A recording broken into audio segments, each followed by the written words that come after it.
Yes, sir. Let me get that music on, man. Y'all know what time it is. Y'all know what time it is. Yes, indeed. Yes, indeed. Drunk Nefarious Takes is back. You feel me? Woo! That boy got them beats. Yeah, I started to bust out with a free on that thing. Man, go ahead. Hold on. I came down. Flip. Oh. Let me show up. That boy said, hey, trapping all day in a Regal. Everything I do is legal. Hey, chill out, man. Go back to the old school, dude. That boy said everything he do illegal. You was a riding riding individual. I ain't got insurance on the car, nigga. I'm riding dirty. Like, this ain't even my car. It's stolen. It's a stolo. You know what I'm saying? You are a riding individual, sir. That's how we do it. That's Drunk Nefarious Takes style right there, man. You know what I'm saying? Shout out to my folk. Yes, sir. In the chat, man. Coming in, make sure. Hey, man, when you come in somebody's house, man, you gotta. There's some corner things you gotta do. Don't come in and put your feet on the table. Don't come in and just if you got stuff by the door for your shoes, take your shoes off. You feel me? So like, share, subscribe to the content, everything like that from wherever y'all watching from, man. Big game tomorrow, fellas. How y'all feeling about the game? Briefly, because I called this show "Put Up or Shut Up." Show it one more time for the folks. Put up or shut up. Hold on, the wrong thing. Go ahead, Ian. Man, listen. Dallas Cowboys, man, they season is on the line. And I ain't being hyperbolic at all. These next two matchups are must-wins, man. If the Dallas Cowboys can make it to 3-2-1, like the countdown, everything they want is ahead of them at that point. You'll be getting healthier. You'll be getting some of your starters back. CeeDee Lamb might be back by then. You know, you might have Revel back by then. You know, you're going to be getting healthier. You know, so if you go 3-2-1, you're still in contention, and Jerry Jones might feel the pressure at that point to maybe cash in on one of these draft picks he got. But if you lose to the Jets, who ain't won a game yet, if you lose to the Panthers, who are still seeking answers at every position, then you know, we talk about fire sales, we might be sellers and not buyers. Facts. You know what long I'm as they don't sell Dak or CD or Shit. George. You know what I'm saying? One of the big three. Shit, hey, everybody else can go. I seen people, you know, putting Dak Prescott in Viking jerseys and shit. So you know what? No. Folks want Dak Prescott now. They might not want him back then. They want him now. Back then, they didn't want me. Now I'm hot, they all on me. Ooh. You know what I'm saying? Mike Jones and everything. What you know about that? You understand? Big Texas. But, yeah, man.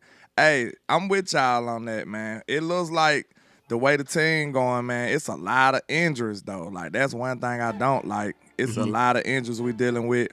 And I wanted to ask y'all a question about that, like, quickly. Like, do y'all think the injuries are a result of the strength and conditioning like we was talking about on Boss Land? That's interesting. Or do y'all think this is us breaking into being a physical team and we can't handle it right now? Yes. That what you think it is? Because with this both. a physical game right here too. That's why I'm asking. I think it's both because one, football is a physical last sport. You know what I'm saying? You look over there across the conference at the damn Ravens, they quarterback out, they down multiple corners, offensive linemen, defensive linemen, safeties, line, like they beat the shit too. So, you know, like football in general is a physical sport. But like you said, the Dallas Cowboys are just now breaking into being a physical team. We're not a finesse team. We're not throwing, we're throwing the ball a lot, but we're also running the ball at a very high clip. We're pulling guards, you know, we're being, you know, creative in our run scheme. We're hitting people in the mouth. We're staying ahead of the sticks. You know, Javonte Williams is on track to run for over 1,300 yards, and he's not even somebody that most of the fan base believe in. But he run hard as a motherfucker.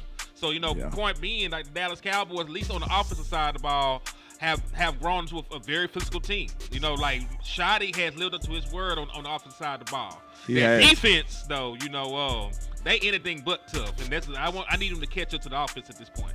Shot it and checked every box for me. What you think, Hen? I mean, Lou. Yeah, I think it's a little bit of both.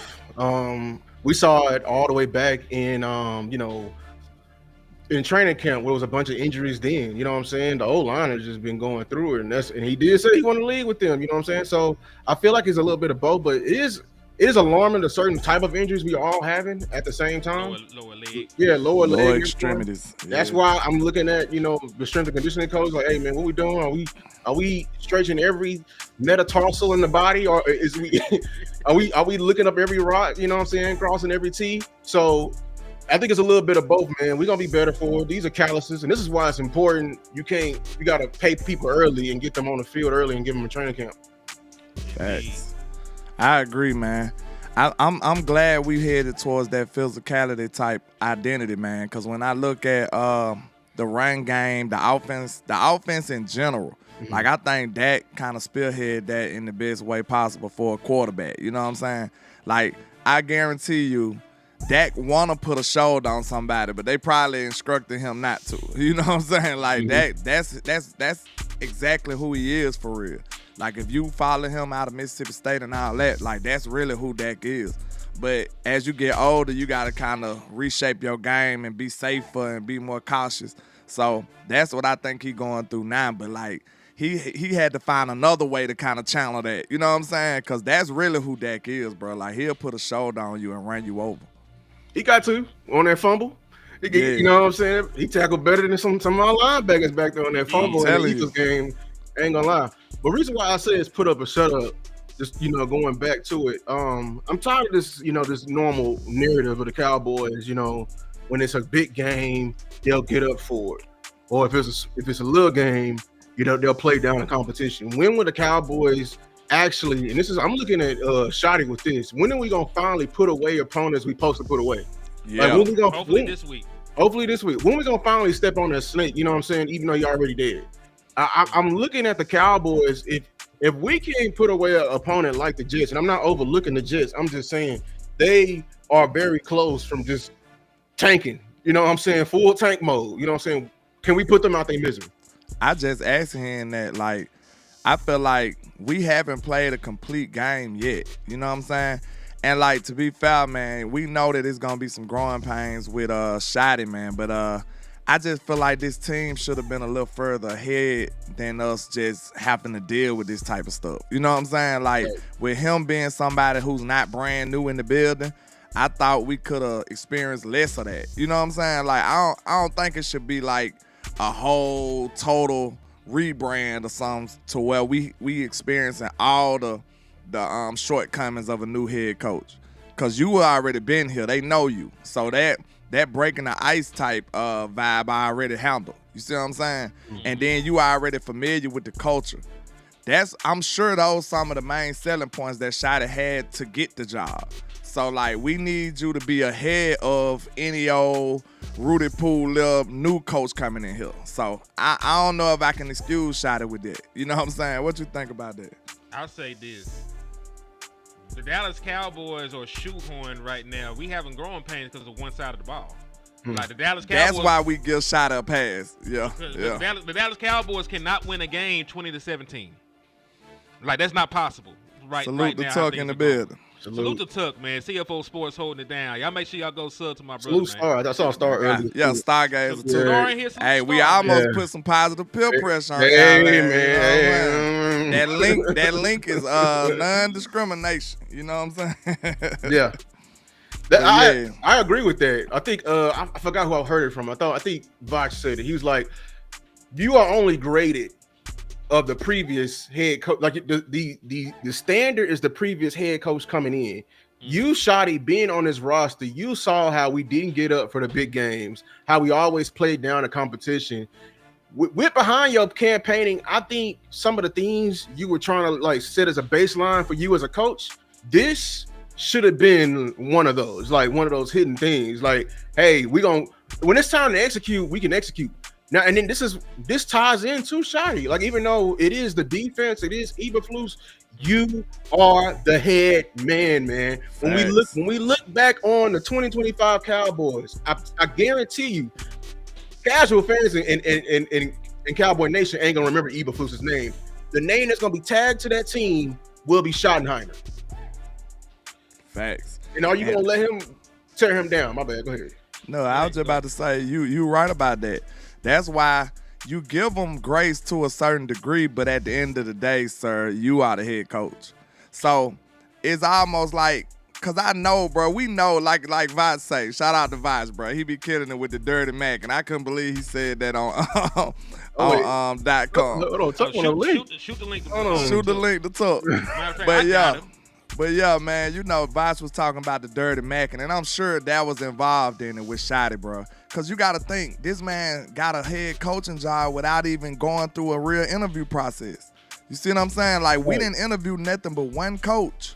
That was because of the Rooney Rule stuff. So you got to interview one minority coach. You got to. Isn't it ironic, though? We should have saw that red flag from the beginning. A coach coming in here preaching competition got the job when basically there was no competition. With no competition. But that's crazy, Lou. You should have did him like that. But it made me think of this, man. Well, like the people that's familiar with the election last year. With Donald Trump and Kamala Harris. And we understand, like, this is a comparison, so it's not political. But we understand when they asked Kamala that question, what's the difference between you and Joe Biden? That was a turning point. That was a critical turning point in her campaign. She even came back on and now going on tours talking about it, how critical that moment was in her campaign. So it's like, what's the difference between you and the last administration? Mm-hmm. So now we looking at Shotty like, sir, what's the difference between you and the last administration? Like, you supposed to be defined in your differences. And like, y'all know I like Mike. I respect the 12 games that we won 3 years in a row, the consistency that he gave us. That's just me. I don't go about like what everybody else say. So I felt like that was the most consistent this team had been since the 90s. So I give him props for that. But Shotty has to come and improve in some of these areas. Like me and Hen, do you still feel the same? Going into this year, you remember I was like, I wasn't too sure about the win total. We gave him 12 wins. Do you feel like he can get there? I don't think this team can get there. We gave him 12. You made me feel better about it. Yeah, I gave him 12, but the situation has drastically changed. Me and you talked for trades. Me and you talked for everything. And like I thought the defense would be like middle of the pack even with Michael Parsons. You know what I'm saying? I didn't expect it to be like a great defense even with Micah. I expected his offense to hoop. The defense is even worse than I thought it would. That's why it's such a hard grade, bro. Because that's why I said I think explaining the tie is perfect. The offense won and the defense lost. That's what the tie was. That's the how you distribute the credit right there. And Eberflus don't feel like a Shotty hire, so that's why I'm looking at the shit sideways too. He don't really even fit the mold of the other niggas that got brought in. Just like we know that Kellen Moore was never Big Mike guy. He was just somebody that they really liked and they stuck on his coaching staff to keep around. It's too much damn meddling on that defensive side of the ball, look like, man. Entirely. And Heavy is the head who wears the crown. I'm sorry, Shotty. I'm sorry. You gotta stand up for yourself. This is your team, and you can't. And I don't want to hear that. Oh, he didn't know what McCarthy. What was wrong with McCarthy? Because everything Schottenheimer did is like he was dirty. You know, it's like dirty Mac. He was dirty macking. Like, okay, McCarthy hired his friends. Shotty did the complete opposite. Facts. You know what I'm saying? You know, McCarthy was passive and he let people stay out during camp and everything. Shotty had a hard camp. You know what I'm saying? We might need to explain dirty macking to some people real quick though. But like I said, Vach kind of made it relevant to the space, but basically it's like if say for instance a girl got a boyfriend and he don't pay for her nails. And then the dirty Mackin will be like, girl, he don't pay your nails. Girl, he don't pay for your nails, girl. I'll pay for your nails, your hair. I'ma hook you up, girl. He ain't nothing like me. That's dirty Mackin right there. That's dirty Mackin. You gonna hate on the other man to be the new man. That's what it goes to. Salute to Tuck in the building too. What up, man? What up, man? I was kind of caught y'all was live, so I figured I'd just jump in and say what's up, man. But yeah, landlord, man, that's that Marvin's room. That's that Drake. Yeah. That's Marvin's room is the most. That's the most diabolical song. That boy said, he said, I just got through having a party. They came through. Can you come through? He literally said, right, yeah. Oh my God. Right, that's what Shotty was over there doing, man. But yeah, I'm 1,000% agree with y'all, man. Everything y'all already said. And I've been saying this, right? Personally, I've been giving Shotty till week 6. He probably got about 2 more weeks with me. But when you watch this Cowboys team, y'all, nothing feels different. Like if I was to take out Shotty and AI, Mike McCarthy, it feels exactly what it's been. I know a lot of people getting caught up in, oh, look how many motions that we're doing, and look at the creativity with the offense, bro. Mike McCarthy had Dak playing at the MVP level too. You know what I'm saying? Hey. So let's not give Shotty all these flowers and Clayton Adams. When we had Zeke and Pollard, our run game was just fine too. Our run game fell off last year because we had Rico Dowdle and old Ezekiel Elliott and Dalvin Cook and Deuce Vaughn. So I don't understand the traction. I mean, I do. I get the new car smell, but I feel like some of the stuff, bro, it's already been here. Dak is still throwing 40 plus times. Our defense can't get his stops in big moments. Like our offense still gets off the slow starts. That's been historical with Dallas. So it's just like then the discipline the same level too. Discipline's the same stupid penalties. Mm-hmm. It's just, it's just same. Sam still making penalties at the wrong moments, like he was on the mic. Hey, we said he don't know nothing but one word, just slam. Slam. Yeah, he slammed Williams with damn shit. That's all he know. Yeah, he was the bull in the China shop, bro. It's like, damn, bro. Like, so, I get it, but there's nothing. There's some little things I would say that feels different, like the players running out to the intro solo now, kind of like an NBA game, but. That don't matter, y'all. You know what I'm saying? That don't matter. Like, are they coming out to different music? Because I know you was one of the biggest complainers about that shit. So when they ran out, they ran out individually, right? Yeah. Guess what song they ran out to? What? Mike Jones, Mr. Jones. He said he gonna get his way in there somehow. Yeah, I was like Jerry probably picked that. Like you can never Mr. Joe. I'm like, what is he gonna do anything for football, bro? Them young boys don't know nothing about that. Them young boys don't know nothing about that song. Salute Rome, man, in the building. Salute. I'm like, damn, bro, they got the Jerry Jones team music. Got those boys right out there. So hey, shout out to my guy Rogue real quick. What's going on with you, bro? With the 999, man, he says historically we usually lose these type of games, and I hate it because we are better than teams like the Jets. But for whatever reason, these winless teams show up against us. Got me nervous. That's a foul conclusion, man, because I told you, I look at this game, it got the same recipe as the Giants game. To me, it got the same recipe. You got an outstanding, phenomenal receiver. You got a mobile quarterback. You got an outstanding defensive tackle, Dexter Lawrence and Quinn Williams. But this time around, you got a nice corner over there. You got a decent cornerback in Sauce Gardner. He was great, but now he looked pretty damn good. He downgraded to pretty damn good, right? You know what I'm saying? Mm-hmm. So it looked like it got the same ingredients to me, y'all. I'll say this. The last time the Dallas Cowboys went to MetLife Stadium and played a winless Jets team, that's when Sam Darnold cooked us. Remember, that was the Sam right before Mono game, right? That when he had chunked the ball up to Robert Chosen. They were backed up. It was like a 90-yard touchdown. That's a long time ago. Yes, I think that was the game. I know you ain't called him by his made up name. What is I think it's Robbie Gold. Is it Robbie He Gold? made that name up. It was Robbie Anderson or something. Robbie Anderson. He changed his name like 4 times. I ain't listening to that. I'm gonna call you what your mama to call you. But the game had mono, but you can name yourself anything. You know what I'm saying? But games like this speaks to your culture, your true culture. I ain't gonna lie, because this is a philosophy type thing. Like, you coming in and you facing somebody who ain't got nothing to lose. Like, imagine fighting somebody who do not care about losing their life. You know how dangerous they are? Right. You know what I'm saying? They that dude that got missing teeth. He got holes in his shirt. Black Air Force Ones on. He just ready to risk it all. Yeah. You don't want to deal with that dude right now. You gotta go in like, you gotta be the Thanos. You remember when Thanos Hulk ass in the beginning of the movie? He was methodical with it. Like, he looked at him like this. And they say, man, I don't care whether I live or die. Hey, man, you gotta piece it out. You know what I'm saying? You got it, big dog. You got it. Hey, bro, you know what I'm saying? Let's talk about this, man. You know what I'm saying? It's too much black on black crime. It's violence out here, man. Brothers, man. We ain't supposed to be at each other like this. It don't supposed to be like this, sir.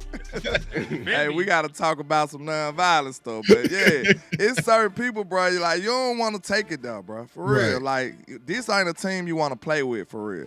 Especially while they at home. And then I told him, man, this would be the first time in Jets history that they'll go 0-5, bro. And you already know with a new coach, he don't want that attached to his name. Right. He finna do everything possible. Like, all them trick plays that we've been falling for all year, expect to see them.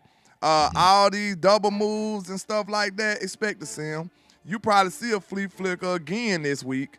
Like, how many flea flickers we done seen out of these games, bro? 2. It done been 2 at least. But they didn't do shit on the second one. They actually covered it well. But you can see that they like, we gonna try it because y'all sweet. You know what I'm saying? Exactly. We gonna try it, yeah. So like, at Cowboys, they think you sweet. How are you gonna respond? I mean, how do we win this game is the real question I wanna ask y'all. Like, what is the path to victory for the Dallas Cowboys? Okay, for the defense, I'm gonna tell you this. I think we need to play with our sub package the entire game. I would, in my opinion, because I don't think they're gonna test us. They're gonna run directly at us because they don't have Braylon Allen anymore, and their offensive line is not like, you know what I'm saying. They got Breece Hall, and the way I was watching film, the way they was attacking people that can be deadly to us is getting Breece Hall in space. You know what I'm saying? So we don't have the pass rush to really fall for a screen, but a swing pass, hey, and then of course they're gonna always get Justin Fields out in the move. So I'm looking at Eberflus because this is the reason. The only criticism I have for Eberflus, my main one, is personnel. Will you look in the mirror and see this is not a Sanborn type of game?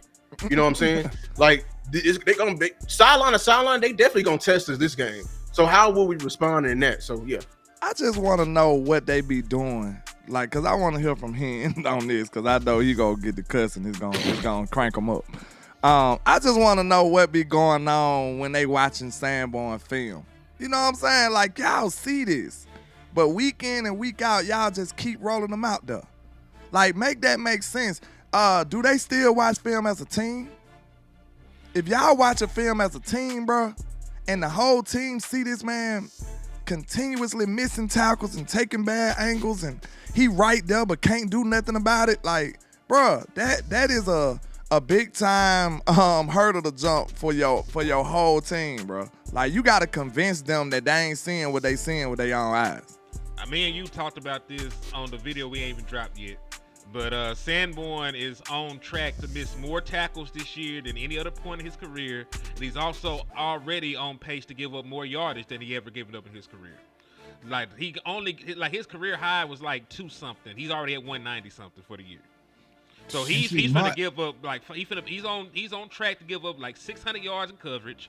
He's on track to miss double digit tackles. He already missed 5. So I'm not really sure why you're leaving him out there outside of the fact this is my guy. I brought him with me. We gonna ride it out. That's it. It's the buddy system. Because there ain't nothing football related. It's times to why this man is still playing middle linebacker for the damn Dallas Cowboys. Right, because the whole thing we've been hearing from Brian Schottenheimer says magic word, consistency, right? Mozzie needs to show more consistency. Jaden Blue, Trayvon Diggs, Maris. Well, when it comes to Sanborn, I'm seeing a lot of inconsistency out there, coach. So it has to be across the board. And what it feels like, to be honest with y'all, it feels like some favoritism. Like you said, Hen, Sanborn was Matt Eberflus's guy. He brought him over. He's supposed to be the translator. I'm sure he's a hard worker, a guy that's going to do everything you ask of him. But at the end of the day, are you producing on Sundays? Now, the stat sheet don't say he is, right? He's leading in tackles. I saw that whole play on Twitter. But when you watch the film, you cannot say that he puts this defense in winning situations at all, at all. So for me personally, I would rather have inexperience in a Shamar James and Maris, guys that can move and tackle and run and see ball and get ball, right? And maybe make a few mental mistakes, than a guy who kind of knows everything, can see it and digest it, but just based off his athleticism, he can't get there because he doesn't do me any good. You know what I'm saying? So that's going to be the conversation. I think Matt Eberflus is going to have to make that decision, but it's bad. I mean, it's evident. And all the people, you know how our fan base is. For all the people that cap for Jack Sanborn, for them to come out and be like, yeah, he ain't got it. Ain't it, bro. It says a lot, right? Because it's that damn obvious. Yeah, I was about to go ahead. I was gonna say, like, I mean, you're gonna really tear your defensive locker room apart because I can stand up here and say, based off the film, he's probably the main reason you're losing football games. He is, because he's giving offenses an out. Like, I believe, I don't think teams are playing you straight up. I think when we were playing the Packers, they were making it a priority to get the tight end Starks one-on-one on him in space, or attack something across the middle, because they know if they just get the ball to him, he's not going to make the play. So are you willing to lose the entire locker room, which ultimately will be your job, to hang on to this guy? Yeah, I was about to ask. That's what we're running into. We are in critical moments right now where if the next 2 weeks don't change for the defense, I feel like they're going to rebel versus Matt Eberflus. Oh, you know what I'm saying? They already had the kind of Trayvon Diggs situation, but if Yeah. I'm Trayvon, I'm sitting here like, bro, y'all benching me for giving up one bad play or whatever in my attitude, but y'all leaving this on the field? Like, nah. So there's that favoritism. So he's going to have to actually adjust, and this defense is going to have to play good these next 2 games, or I feel like they're going to be like, you know what, we out, and we're going to have to just rely on that. I feel like they already kind of checking out. That's why I'm about to ask this. Like, I asked him this question too. Like, could it be because these plays they running ain't complex, bro? So, right. And I know our players ain't dumb. So why they keep acting like we don't know the scheme and we can't get it and we got to communicate? I believe that the main culprit is that they don't believe in this shit. Like, if you don't believe in something you're doing, you're not gonna be effective with it. And on top of that, I hate how stubborn Eberflus is proven to be. Because when you think about it, bro, I told him, and I'm gonna ask y'all, cause y'all football people, y'all know the answer. Like, what is the only reason you don't blitz everybody? What's the only reason? You scared to give them the big play on the back end. Right. And you ain't gonna get there? You giving up the big play anyway. Right. You still won't blitz. Right. Like, bro, some players, like I said, we looked at Spags numbers, man, and they ridiculous. I love to look at Spags because the Chiefs been historically a great defense. Like, man, Spags send 20, like what that was last week. He sent 20% zero blitz. Yeah, for the season. 20%, bro. It's still at 13 at this point. It's 13% zero blitz after last week, and it's still by far the biggest margin in the National Football League. Do you hear how insane that is, man? You sit in the house because you one every 10 play. You send to everybody. You just understand that. Sit in the house and you know what the risks are, but we already getting burned on the big play. So why are you not still blitzing? You not blitzing and you giving up the big play. That's retarded. Like, okay, you can't just say rush 4. We the top team at rushing 4, and our 4 ain't even good. Right. We got 2 good defensive tackles. I give you that, and we got okay edges. Like, bro, you would think we got 4 gangsters on the line to be the top at that, right? 97% zone. That's crazy. Yeah. In critical moments too. Like it's 4th down overtime. You know what I'm saying? You sitting back giving 8 yards of cushion, and it's just like, you know, we've all played sports before. You know what I'm saying? Sometimes our coach would call some shit. We're like, man, this ain't gonna work. You know, this ain't it. Hey, run up here. It's like, all right, bro, I'm gonna run the play. And then they mad that it didn't work. You know what I'm saying? Because we've been telling you all week this shit wasn't going to work. So it's just like, I feel like the confidence is starting to fade. And I get it, right? I hear what Trayvon was saying to Matt Eberflus. What scared me is that Matt Eberflus was like, the play is a play. And then Brian Schottenheimer backdoored and it's like agree to disagree. So you're not hearing from your players. You know what I'm saying? So you're not hearing from your players about what works best for them. Because what people have to understand when it comes to our secondary, they lost Al Harris. Like Al Harris was that voice, that consistent voice, even when you went from Dan Quinn to Mike Zimmer. At least our secondary still had their guy and let them know what we do. A lot of y'all don't even know where Overstreet came from. He came from Chicago. Right. A lot of people ain't really checking his background. So it might be a situation where our secondary is not only not filling your defensive coordinator, but they ain't feeling their secondary coach either. You see what I'm saying? Because he's trying to teach them new methods that goes against what made them successful. So yeah, bro, it's just I don't he gonna have to adjust. So I gotta take a step back because I'm trying to see, like, you know, I gotta play devil advocate sometimes. I wanna know sometimes why the evil think the way he think. I ain't calling Eberflus evil. I'm just saying, why is he still stuck in his prideful ways? We gotta ask this question. I told y'all because it's worked up to this point. Like, yeah, he got to where he's got in his life doing things a certain way. Like all those top defenses he had in Indianapolis.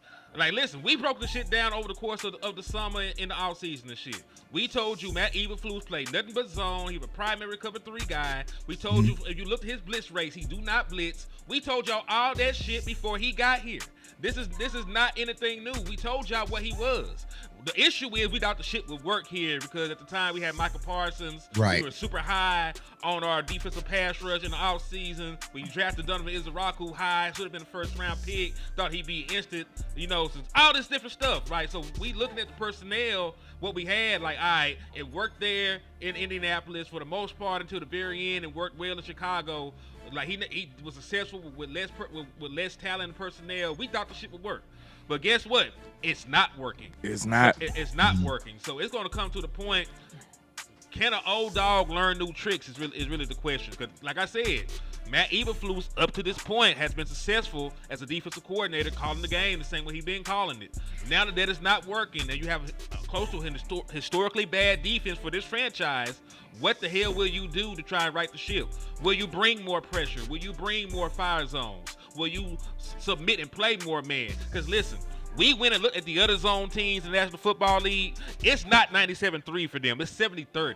More, right. It's still like 30% man with them still, and for the other primary zone teams. So what he doing is even out the ordinary for the other defensive coordinators that like zone. The Eagles are playing 67% zone and like 33% man.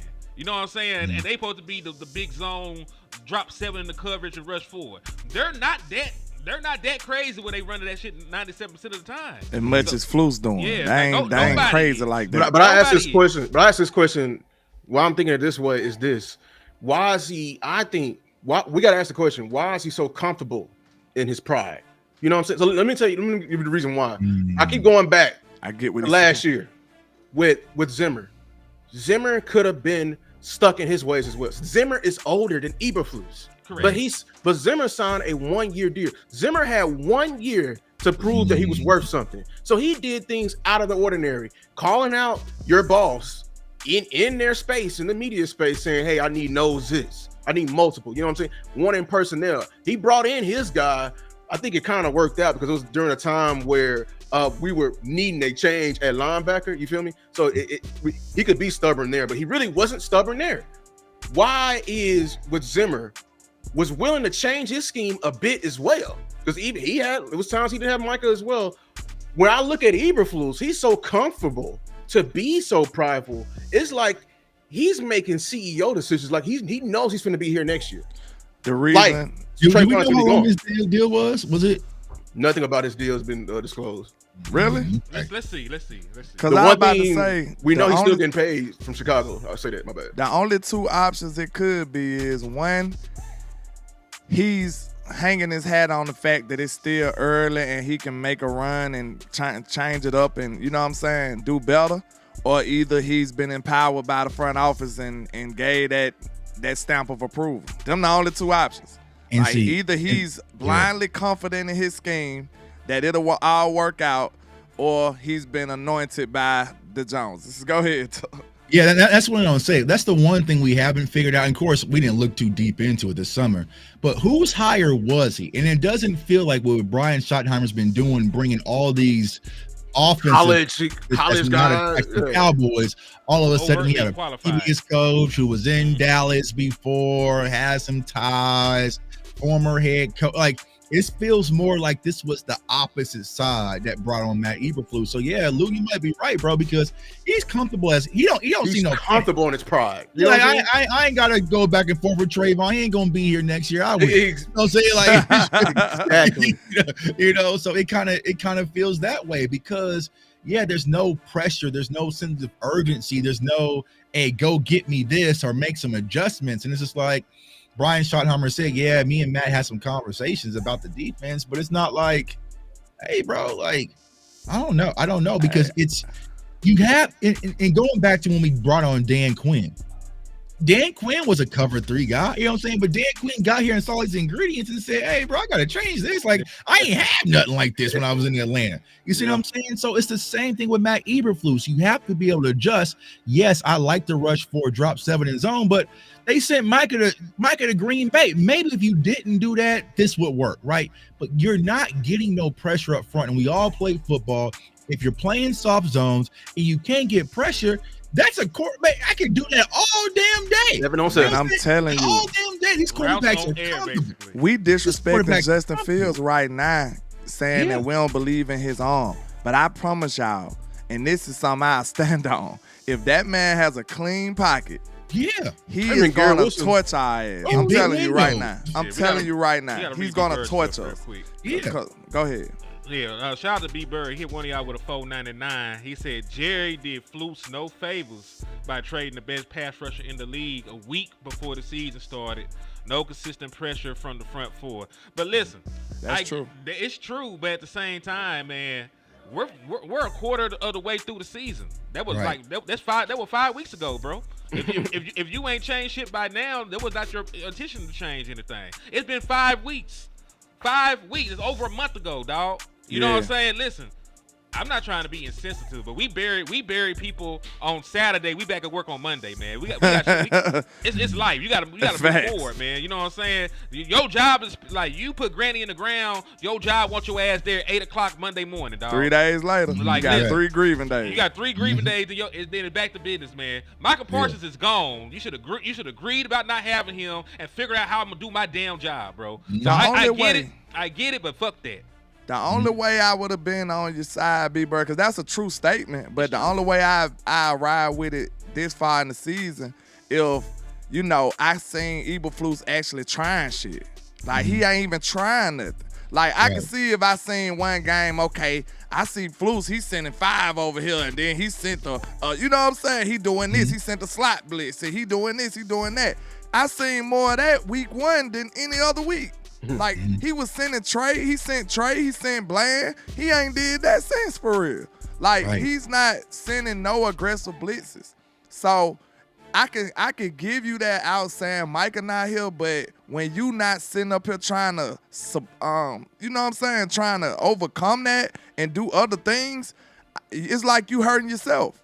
Like, if you took Micah from me and I'm the defensive coordinator, I'm out there trying to come up with something. I'm out here trying to make this shake. I'm not trying to go back to Birmingham, bro. What you mean? Bro, just yesterday, I played Madden for the first time post Micah trade, bro. I was sending everybody. You know what I'm saying? Everybody got to go because dude was running around with Anthony Richardson. And I couldn't get no. I said, you know what? I got a trick for that. Everybody got to go. And if I get beat D, I get beat D. But it's just like, the thing about Matt Eberflus is, okay, you don't have the pass rush, then you have to create confusion on the back end with your secondary, right? So it's like you got to disguise front. You might have to do, you know what I'm saying, some split field coverage. You gotta disrupt the time in some way, somehow.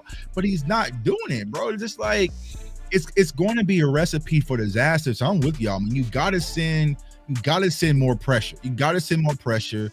And I don't know if it's that Jalen Hurts game that just scared him or something. I don't know, because it's just like sound like something is comfortable. I don't know, B-Bird. Granny gave me plenty sacks of lunches and shit back in the day. But Granny gave me some dope sacks. Yeah, you know, it sounds like he been, you know, he's moving like he been promised something. Yeah, I'm with you on that. You came with it then. Yeah, Lou. That's a good observation. I want to know what he knows. Who said that in the song? Somebody in the song. Somebody said that. You know, I can't. Something we don't know. Yeah, he know. You know, I'm trying to know what he knows. No, Eberflus got that handshake deal from Jerry. He said, "I already got a deal. You ain't even know it." You know what I'm saying? He probably, shout out to Rocco. He probably Eric Mark. Hey, baby. Molly on her champagne. She ain't even know it. You know what I'm saying? That Reebok deal went out the window too. He ain't even know it. Like, oh no, you go. But yeah, Flus already got a lifetime contract. He like he on the Supreme Court or something at this point. Like, he got the job for life now. So I don't know, man. That's not a good sign for us, cause I'm looking at it like, well, I'm gonna be fair. Y'all know me. I fight for fairness. I have seen some slight improvements, but I told him it's like going from 3 to 4. It ain't like going from 3 to 5 to average or 3 to 6 or 7. It's not a big leap, but we went from not being able to get people in third down situations to getting people in third down situations, but we just ain't getting off the field. Right. So maybe, like, to be fair, y'all, like, just stay with me, Lou and Tuck. I just want to let y'all. I want to know what y'all think. Because me and him have our conversations all the time. He know what I'm talking about. So if it's maybe three plays, we could have got them out the field in third down. That game would have looked a lot different, though. Right. And I'm going to just be foul to Flus. He ain't tell Sam to go out there and face mask nobody. Right. He ain't tell Lil Fowl to go out there and punch nobody. What the other? It was Easy punch somebody. What Easy E and then Lil Fowl did some extracurricular after the play or something, right? So he didn't tell them to do that. That's 3 plays though, Lou. To be honest, that's 3, and I believe all of them was on third down. I'm just being fair. Like if you could have got those 3 stops, bro, we would have walked out of there feeling good about that game. I agree. Yeah, I 1000% agree, because those are all pivotal moments. You know what I'm saying? Like, because I remember we were jumping up screaming with the Leah foul shit, and they like flag. I'm like, what happened now? You know what I'm saying? They showed the hit. So, you know, it's all of it, right? It's the scheme, it's the lack of pass rush, it's the discipline. Like, all those things are just, and we don't have somebody on our defense that can just erase it. You know what I'm saying? Like, not to keep bringing him up, but he was the Instagram filter for an ugly chick. You know what I'm saying? Like, even last year when we had all those injuries, he came back off that injury. Our defense was playing well. We had a bunch of no names out there. You know what I'm saying? You said he was them angles. He was angles. You know what I'm saying? You know that girl thin as a pole. She thin as a pole. She standing a certain angle. She looking like she's super thick. Yeah, I remember back in the day when all the Instagram girls, you had to put the little mouse ears, little rabbit ears, you know what I'm saying? That's what Michael was, with the little whiskers and shit. Yeah, little crown with the flowers. Like, that's what he was. So it's just like, all right, now how do we fix it? And honestly, y'all, I don't know, because them linebackers are concerned. The linebackers were concerned for me even coming into the season. I wanted to draft linebackers last year. I didn't like, he was all right, but I wasn't a fan of Kenneth Murray. I wasn't a fan of Sanborn. Like, those were rotational guys, you know what I'm saying? But the fact that they are starters and it sounds like he's going to lean with them, y'all, it's easy to exploit. It's easy to exploit because I know that those two linebackers cannot run with today's NFL tight ends. Or there was a play with so the deep play that happened in the first quarter to Matthew Golden. That was Kenneth Murray turning around running with Matthew Golden, bro. Like I said, what are we doing? You know, he was trying to carry Matthew Golden up that seam. You know, so it's just like, bro, why do you have Kenneth Murray running with the number 2 inside receiver? That's not going to happen. So teams, like you said, landlord, they're looking back and saying they come up with these 2 clunky ass linebackers. We're going to put them out in space and make them cover and tackle in space, and they're not going to be able to do it. So I felt like we put such an emphasis on stopping the run, right, this offseason. Well, we fixed the brakes, but then we broke the engine. You see what I'm saying? Like, all right, now we got even bigger problems. The team's like, all right, we might not be able to run on Dallas, but we can go 5 wide and air these boys out. And facts. I can't even say they can't run on Dallas. They just gave up 160. Probably true. Good point. Good point. I think it is fixable, and your tweet was right. This is why, like, Eberflus can fix him and still be stubborn. We can at least see it. I think if he prioritizes the young guys, they will play for him. You know what I'm saying? Right. They're trying to make a name for themselves, and I think that's the problem with this defense. It's just too much of this old blood prioritizing know-how, and we need to be doing activity. You know what I'm saying? Simplify the calls, let them roam, and let them hit. Let them put that umbrella up. Let Shamar James come up and hit. Just ain't gonna lie. A lot of the hidden problems with this team is like tackling. They're getting hit in yardage. I was just about to say, I was with you till you said simplified, Luke, because it can't get no more simple, bro. I know they simple as hell right now. They said they shift that shit to one word. They simple it, bro. They so simple. They running cover 2, cover 3. Yeah. They not doing nothing complex, bro. I ain't want to interrupt you, but I just had to mention on that. I'm just out of the excuse for Sanborn talking about he knows the defense. I'm sorry. That's somebody cover 2. Right. He doesn't look like the linebacker, the typical linebacker that's just cerebral and knows where everybody. I don't see that on the field. I don't see Ray Lewis. I don't see Sean Lee, that part. I don't see that. So I'm like, for somebody to do that, because I saw it even on the film. He had mental errors. There was one time, man, Murray was telling me, bump. And he over here, right here in 1.5 gap. I'm like, bro, get over in the A gap. What are you doing? I thought you knew the defense. All right. Yeah. And that's the thing. Our defense is so simple. We can sit at home and pick it apart. Let's cover. Like I told people, it's like playing Madden when you play somebody in Madden, they don't know how to change their cover shells. Like, oh, that's a cover 2, so I'm about to run floor. Like I'm saying, like it just makes it easy for like, as soon as I see someone know how to change their cover shell, but they soft. You know what I'm saying? They soft, bro. They don't even know how to change it. You know what I'm saying? That's the same thing that we was out there doing, bro. Like Caleb Williams was like, that's crazy. You know what I'm saying? It's stubborn, bro. So it's just he's going to have to adapt. He's going to have to adapt, y'all, because we can't go out. The next 2 weeks need to be PTO days for Dak Prescott. He shouldn't have to go out there and put on a cape to beat the Jets and beat the damn Panthers. Now let's say this right here. This right here is the most dangerous thing about it. Like we said, and CFT said this too in the chat. Shout out to him. He said these next 2 weeks are critical. Because, man, you go out here and give up 40 to the Jets and the Panthers. Right. Win, lose, or draw. That's bro. I'm done with this dude. I'm done being nice. I'm talking about firing him. Right. I've been said it because you know me. I don't care. I'm just honest, bro. Like, you can't just give up 40 every week, bro. You can't do that, man. I don't care what your philosophy is. I don't give a damn what your personnel is. That's just something that can't happen.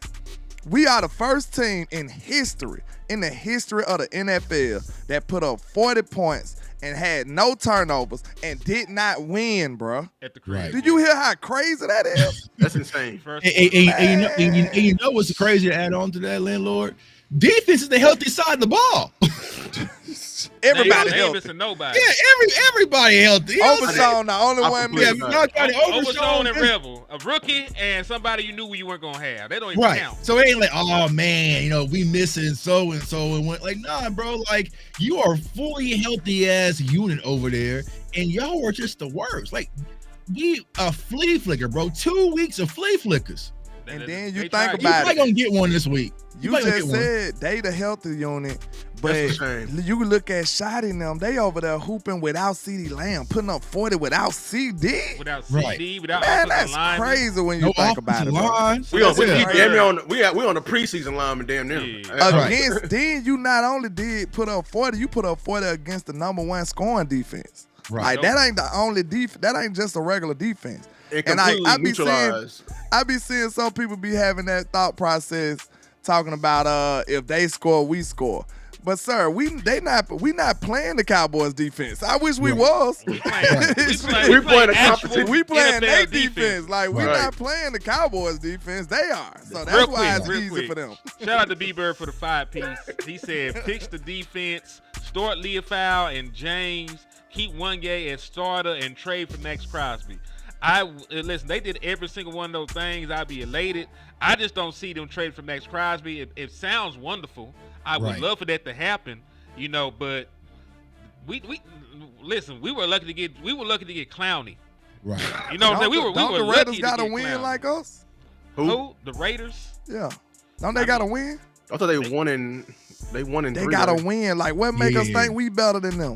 Right. You know what I'm saying? You trying to tell the Raiders they should sell the house? We got one win, bro. Like we got one win too. Like you said, we this close from being a seller. Like I don't understand what's going on with people. Like and I'm not just blaming other people because I got the same mindset. Because I'm over here like let's buy too. So I'm not joking on nobody, but I'm saying like just being objective when you think about it, like how are we better than them? Like they got a win. Aubrey boot.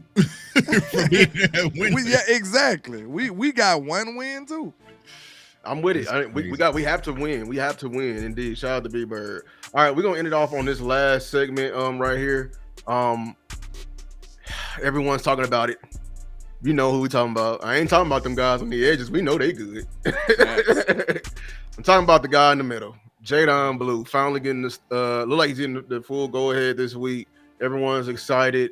What do y'all think a successful day for Blue look like, and how do y'all feeling about Blue? It was a successful day the moment that Jadon Blue was allowed to get on the field. Because, listen, I don't have the same expectations as other people do for Jadon Blue. Boy, you was a 5th-round gadget running back. The fact that you're even active is strides, knowing what I know about you. So, congratulations, Jadon Blue. But I expect the man to get like 2-3 carries, if that, and maybe field a couple punts. Like that's it. I'm not expecting no spectacle. I'm not expecting Jadon Blue to be highly involved in the offense. You know what I'm saying? Like I'm not expecting none of that. Like I didn't even think much of Jadon Blue when we drafted the boy. Like I'm be straight up with y'all. Like we looked at a whole bunch of running backs. I purposely did not look at Jadon Blue. He didn't fit none of the criteria I was looking at for a running back.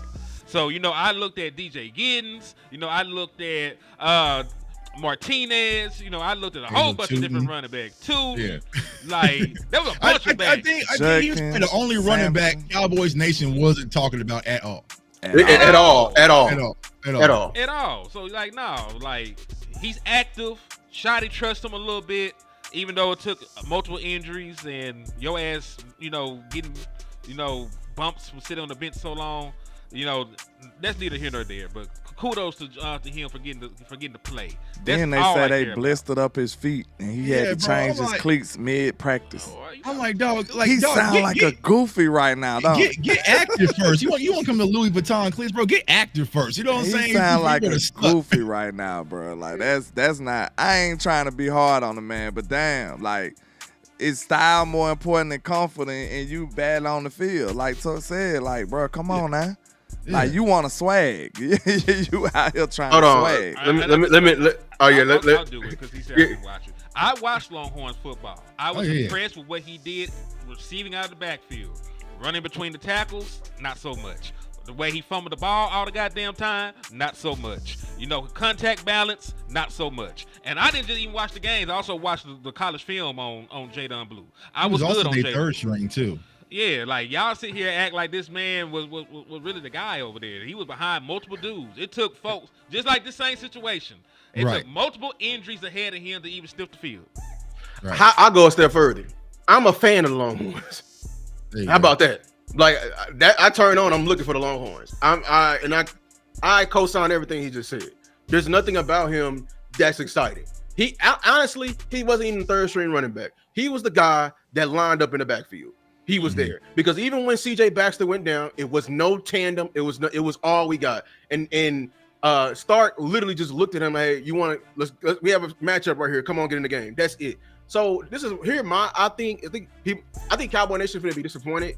Not because he gonna play bad, not because he played bad. Because I don't think he finna get used as a running back in this game. Because of the expectations. I don't think he's gonna be a running back. I don't think he's gonna be used more like Turpin kind of. Yeah, he's literally gonna be Turpin. Yeah, he's gonna be getting jet sweeps and everything like that. This run scheme does not fit him. I hope y'all understand that. I know people thinking like, man, Miles Sanders. If you put Blue there, he goes to the house. Sure. But you gotta get there. The hole. Is he gonna be patient enough to wait till the blocks develop? That's what you want to ask yourself. You gotta get there first.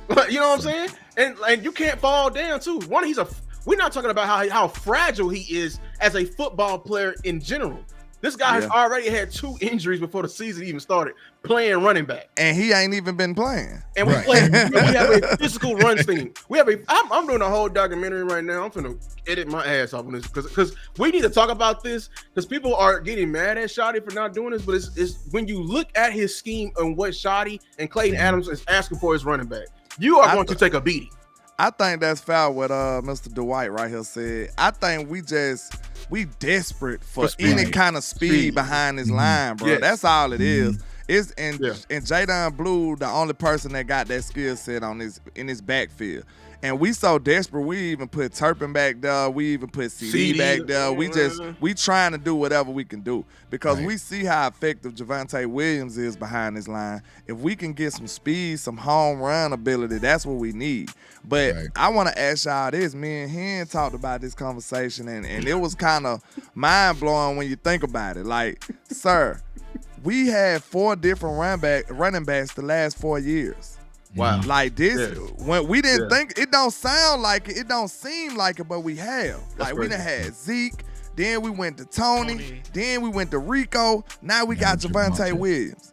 And we wonder why this run game ain't where we wanted to be at, or we don't have a franchise running back. Like, they don't value the position. They don't value it. I want y'all to know that. We ain't drafted, listen, since 2020, your Dallas Cowboys ain't drafted number what? Blue and Tony Pollard and Deuce.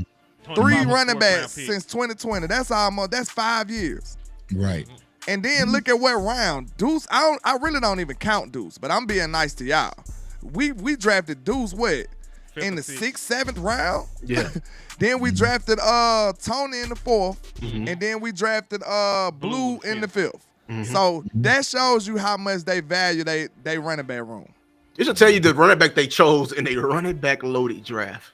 Bro, I think that's what hurts most about Blue, bro. It's just like, dog, this class was so loaded. You could pretty much you could have got Ollie Gordon. You could have just closed your eyes and would have been straight. And the one running back that you probably should have avoided.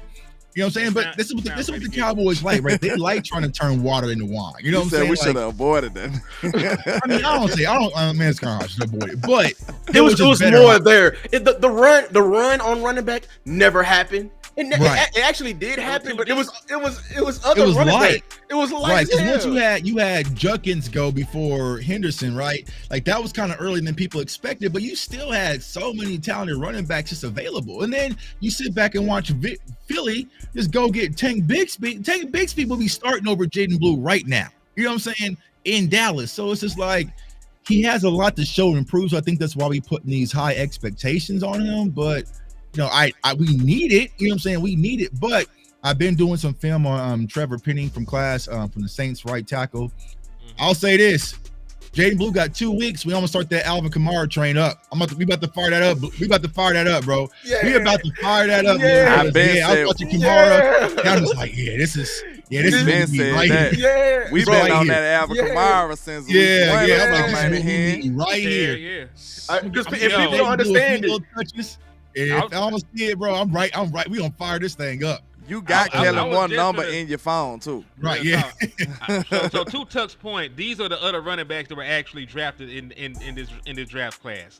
You got Ashton Genty or Marvin Hampton, Caleb Johnson, Travion Henderson, Dylan Sampson, Quinshon Judkins, Cam Scatterboo, your boy Devin Neal, landlord boy Jordan James, R.J. Harvey, Rashard Smith end up going to the Chiefs. LaQuint Allen over there with the Jaguars. I still might call about him. I might call about Sampson with the Browns because they ain't really using him. Like, I really liked him out of Tennessee, bro. Like, he was nice to me. For sure, Tuden, Damian Martinez, Khalil Mullins, DJ Giddens. Ollie Gordon doing good things with Miami right now. Right. Like, there was a bunch of other running backs. Woody Marks is hooping. Woody Marks took that job over there with the Texans. Yeah. We just need a change of pace, though. That's all I feel like. Because, I mean, then you think about it with Javonte Williams' run style, bro. Like, what's the likelihood of him staying healthy? And then he already had an injury history. He runs like a bull in a china shop. Like, he runs with all the ferociousness that you can have. Like, he runs like an animal, bro. So we know one thing about that. If you looking for contact and you constantly finding it, like, you might not be healthy. And he runs like that, bro. So what's the likelihood of him even making it? You know what I'm saying? You got to have some kind of backup plan. And this is the thing I think people don't understand it, and why, people, they were fighting us, man, when we originally said, like, oh, it's not about Javonte. It's about the entire room as a whole. Right now, man, y'all gonna make me go away this whole video. Look, right now, I'm gonna prove it later on when I release the video part of this week. We have the most efficient run game in the entire league. And we don't have as many attempts as everyone else. We have the most efficient run game. But what if I tell you, even with the most efficient run game, your coaching staff just still doesn't trust it late in the games? Because there's been times now versus the Giants, versus the Bears, and versus the Packers. We got all the way down to the 4-yard line or 1 yard line, and we passed the ball. Even I'm not against passing the ball, but you don't hand it at least once. Here's why: because Javonte is gassed. Miles Sanders got hurt. And I'm dead. Who else? I don't trust anybody else to hand the ball up to.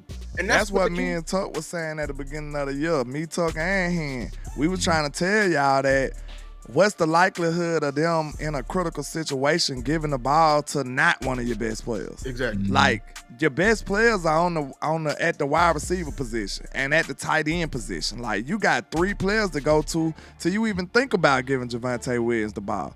So that's why we should have invested more at the running back position, so it would have been an easier decision. Like, you don't mind giving that one handoff to Saquon. You don't mind giving that one handoff to Derrick Henry. Like, you like, okay, I put money back there. Go make it work. Go make it enough. Call me when you're done. Like, just hand them the ball. But you don't have that type of blind faith in Javonte Williams when that's not his real pedigree. Like, he ain't showed you that on a consistent basis. So you rather go with your highest paid man in football, or you go with your wide receivers, and that's understandable. So that's why we get mad at them for not really truly valuing the position. Like, they just disrespected this position for 4 years straight, y'all. 4 years straight. Built off the back of the running back. You know what I'm saying? Like, which is my goodness. And like Lou's been saying for the longest, right? Winter is coming. So let's say, for instance, we keep the running back room the way it is, all right? And Jaden Blue's kind of and we got to go play a cold ass game in Philly. You know what I'm saying? Snow everywhere, wet balls. Like, we're not built for that, because you can't put this on Javonte Williams. So that's why I'm saying, like, this week, this should be the 2 weeks where Jaden Blue does get a lot of volume, because you want to spare Javonte Williams. But knowing how this team is and this defense is, you probably going to have to give Javonte around 16, 17, 18 carries just to kind of get out of here with wins versus the Jets, when this should be a game where it's like, all right, we go out there, handle business in the first half. All right, Javonte, you go put your chains on, eat your sunflower seeds. We're going to go with Jade Blue and Hunter Lukey. You see what I'm saying? But it's not going to be that type of game. So, yeah, I think we should go add some value to the running back room, bro, because in order to make this thing work, and also how bad our defense is, you want to keep those. You want to hide them a little bit. You got to hide them. You have to hide them. Gotta hide them. You know what I'm saying? You think about it though, like you said, like it just don't make no sense for us to not value the position. And we think about it, we just seen Rico Dowell gave us a decent season last year, and we still let him walk. You know what I'm saying? Then you come back and you sign Javonte Williams and Miles Sanders. Like, do you see we not investing no type of capital in this position? Like, Rico was the same person Javonte Williams was. Right. They was the same guy.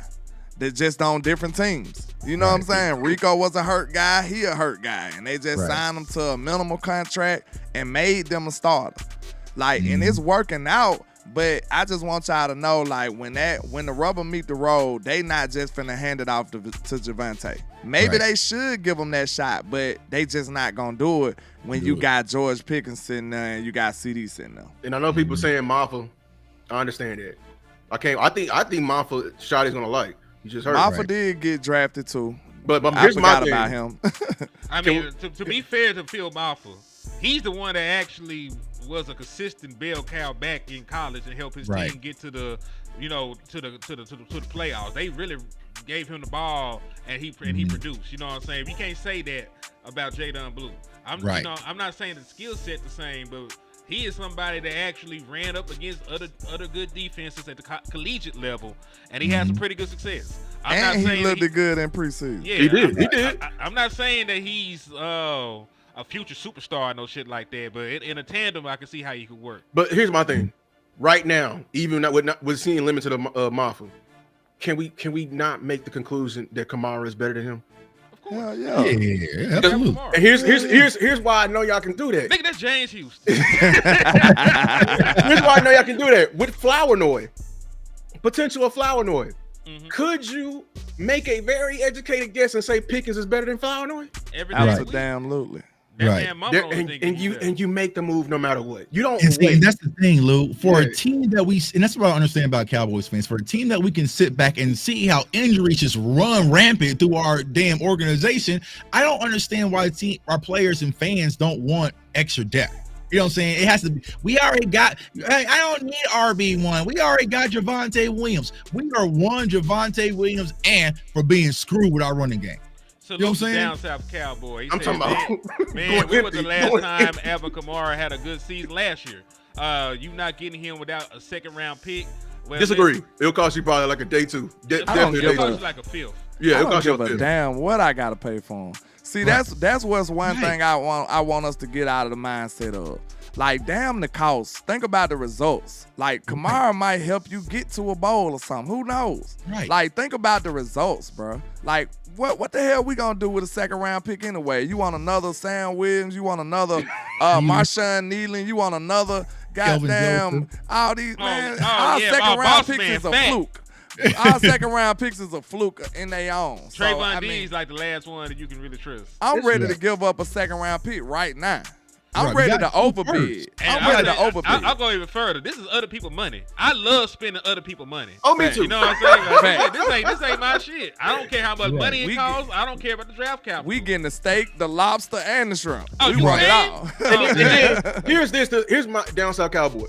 When was Alvin Kamara's best years? I will say his best years when he was a part of a tandem. When the boom and zoom. Ingram. With him and Ingram. Yeah, Mark Ingram. I'm trying to get Cowboy Nation to say we're trying to do something similar to that here in Dallas. Boom, the new boom and zoom with Javonte Williams and Alvin Kamara. You're saying okay, you're not impressed with Kamara with the huge workload he got now. He all they got over there in New Orleans. Right. First of all, and like they're in the whole rebuilding year. They don't even respect their quarterback. But just like how people slept on Saquon over there rotting in New York, and I'm not saying they're the same player. I'm saying the effect when you put him on a team that actually has some structure and ready to go, and it can limit his workload down a bit. And a real run scheme. Hey,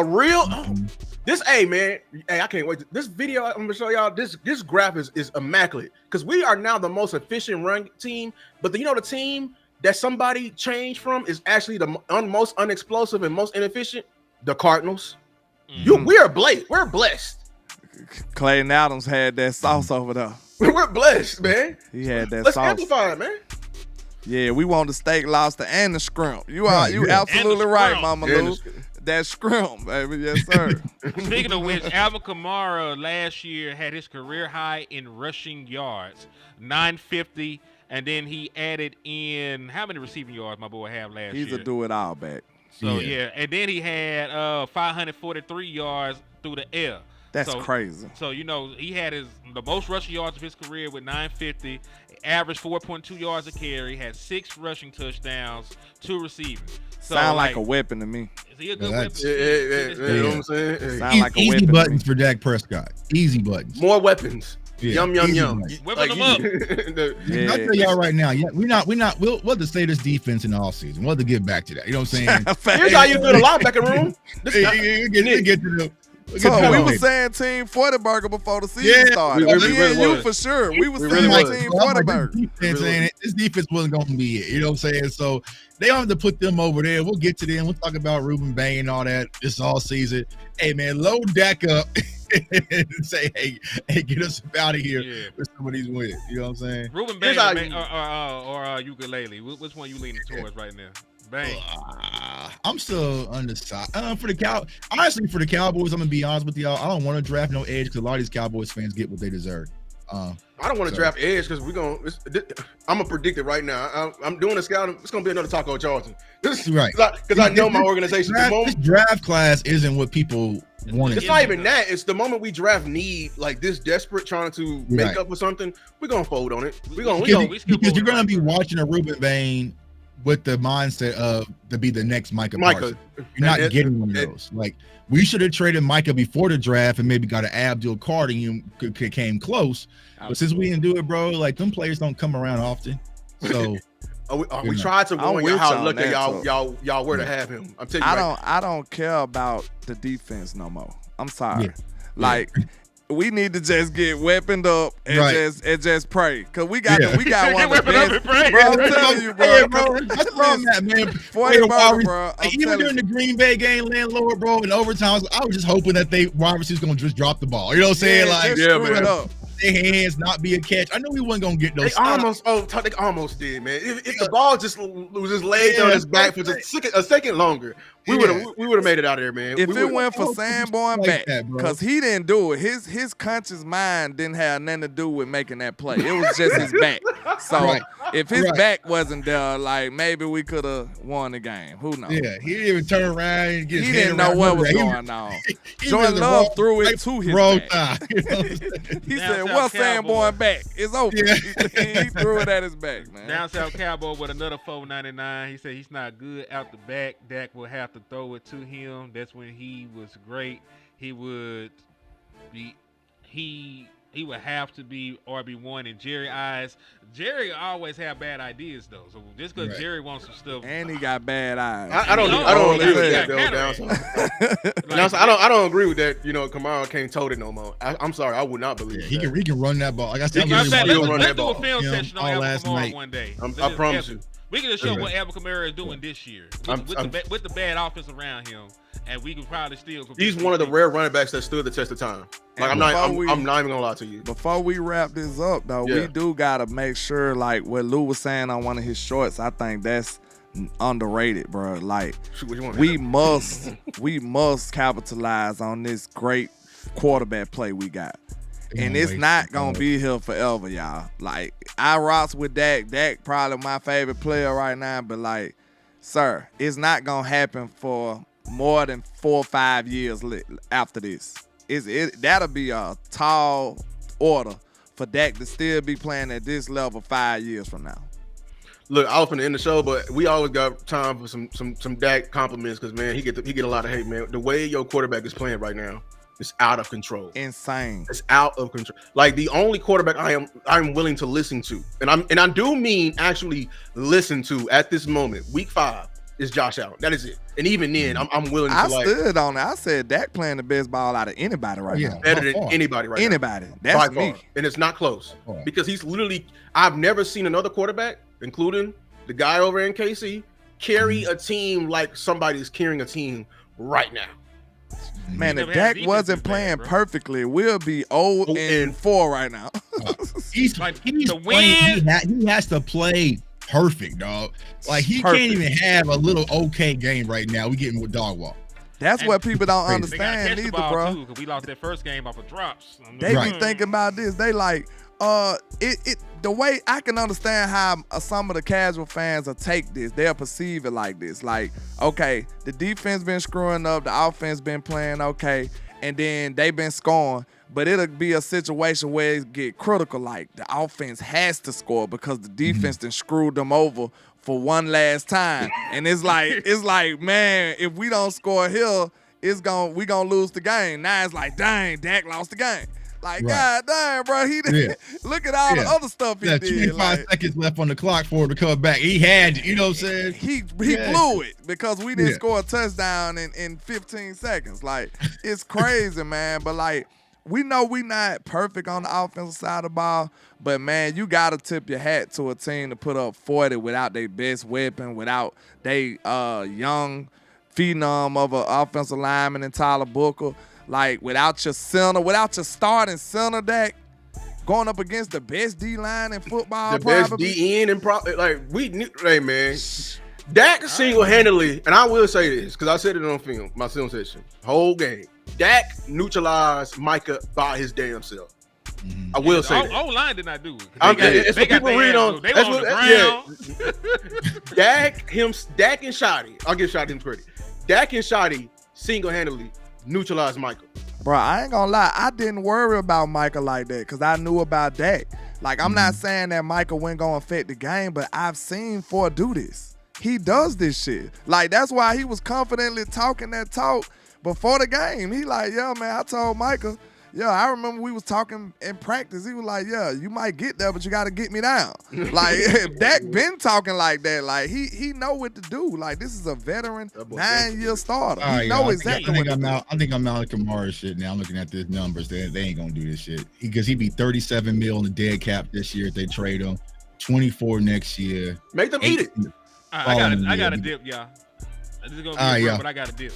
All right, we gonna go ahead and hang it up, man. Salute to everybody. Appreciate y'all for coming through. Yes, sir. Let's do it. Shout out to Tuck for putting in too. Appreciate y'all, man. Shout out to everybody, man. Make sure to like, share, subscribe. CFO Sports, Landlord Sports, Henny the More. Y'all know what to do, man. We appreciate y'all coming on this beautiful Saturday. Saturday. No. He said, "Go Longhorns, Arkansas suck, Alabama Big Bama, all that." Big Bama, let's do it. Lord, please don't let us lose the Vandy. Oh yeah, I sure live, man. We out, man. Salute.